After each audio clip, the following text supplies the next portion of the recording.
Que a lo largo de la historia existieron papas que, irónicamente, no eran santos de ningún tipo de devoción, no nos debería tomar por sorpresa. Ciertos rumores aún hasta hoy en día siguen circulando en relación a la Iglesia, pero, por lo general, ninguno tiene bases suficientes como para ser considerado verídico. Sin embargo, hay un caso que rompe con esta teoría, dejando en evidencia repugnantes e increíbles actos de un líder eclesiástico y que te va a dejar boquiabierto.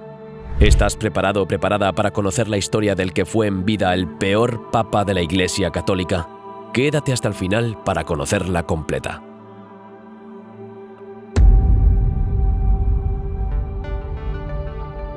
Antes de conocer al peor papa que existió jamás, vamos a hablar de uno que se le queda muy cerca y que incluso tiene relación con el que veremos más adelante. Se trata de Sergio III, papa número 119 de la Iglesia Católica. Fue papa durante un periodo de violencia feudal y desorden en el centro de Italia, cuando las facciones aristocráticas enfrentadas trataron de utilizar los recursos militares del papado. Se le atribuye la muerte del antipapa Cristóbal. Algunos defienden que este último era un papa legítimo, mientras que otros expertos afirman que al no ser coronado no puede ser reconocido oficialmente, y por eso el título de antipapa, un usurpador del trono en el Vaticano. A la vez se le atribuye otra muerte, la del papa legítimo León V, quien tras un juicio instruido por Sergio III fue degollado junto a Cristóbal. Además, según se afirma actualmente, hay evidencias de que cualquiera que pudiese resultar amenaza para Sergio III era rápidamente asesinado para no poner en riesgo su trono papal. La historia nos cuenta que fue un hombre despiadado con sus adversarios, con los que no tuvo compasión alguna. Sin duda, un hombre que no representaba los valores que la Iglesia pretendía extender por Europa y posteriormente en el mundo.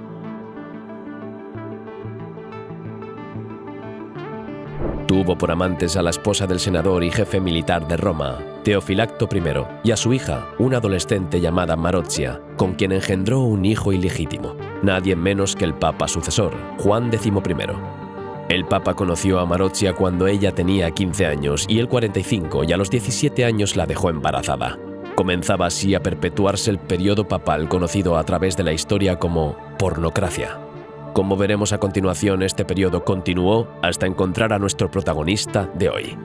Conozcamos a Juan XII, nacido bajo el nombre de Octavio de Túsculo en Roma aproximadamente en el año 937.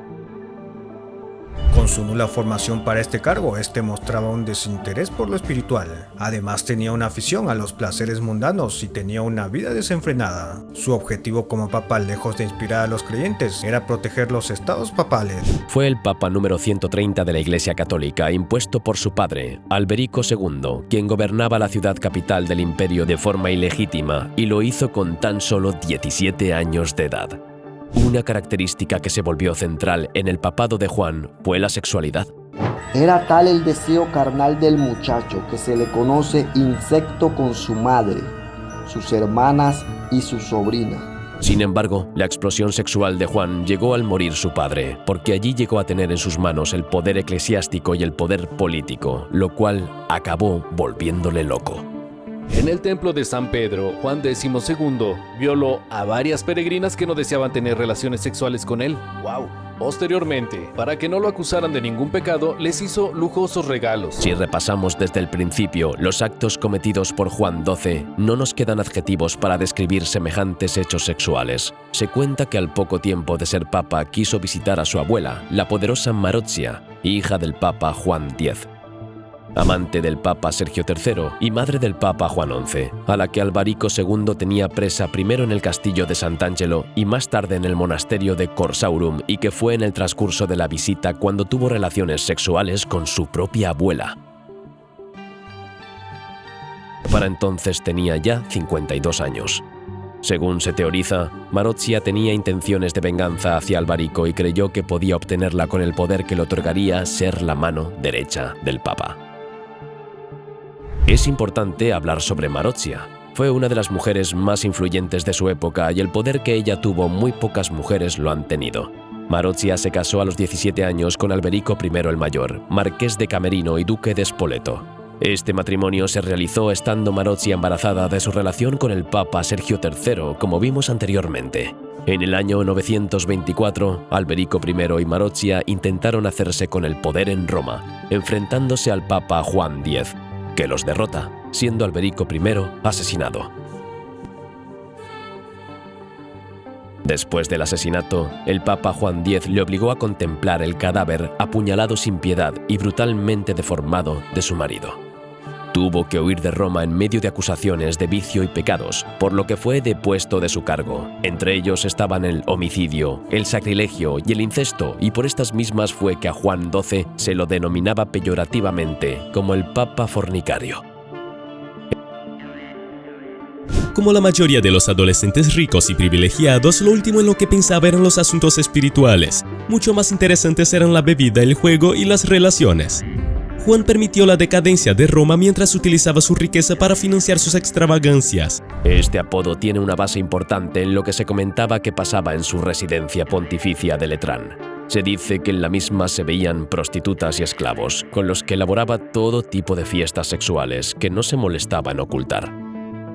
Hasta que el emperador Otón I decidió llamarle la atención en la necesidad de que el máximo jerarca de la cristiandad mantuviese una vida más acorde con su cargo. Tras su huida, logró reunir un ejército con el que recuperó su mandato papal. Lo hizo cuando el emperador ya no estaba para vengarse del Papa León VIII, su sucesor en el cargo, quien logró escapar en el último momento, a diferencia de algunos súbditos suyos que sufrieron crueles torturas. Sin duda, lo más escandaloso y lo que mejor representó a Juan XII fue su muerte. Hay dos versiones en torno a este suceso, ambas por demás increíbles y que reflejan lo que fue este papa. La primera de ellas afirma que Juan XII murió en medio de un acto sexual, cuando estaba teniendo relaciones con una mujer casada. La segunda va un poco más allá y asegura que murió cuando el esposo de una mujer los encontró en medio de su cama y lo asesinó a martillazos de forma, lógicamente, muy violenta. De una forma u otra, murió haciendo cosas inaceptables para la Iglesia y que lo hacen ser a día de hoy el peor papa que existió en cuanto a perversidad. Cuando hablamos de papas de la Iglesia, uno espera encontrar misericordia y bondad, aunque como hemos visto muchas veces esto no es así y pasan a ser una carga para la institución y una vergüenza para quienes creen en esta religión. Cuéntanos en los comentarios, ¿sabías la historia de Juan XII? ¿Existe otro papa peor que este?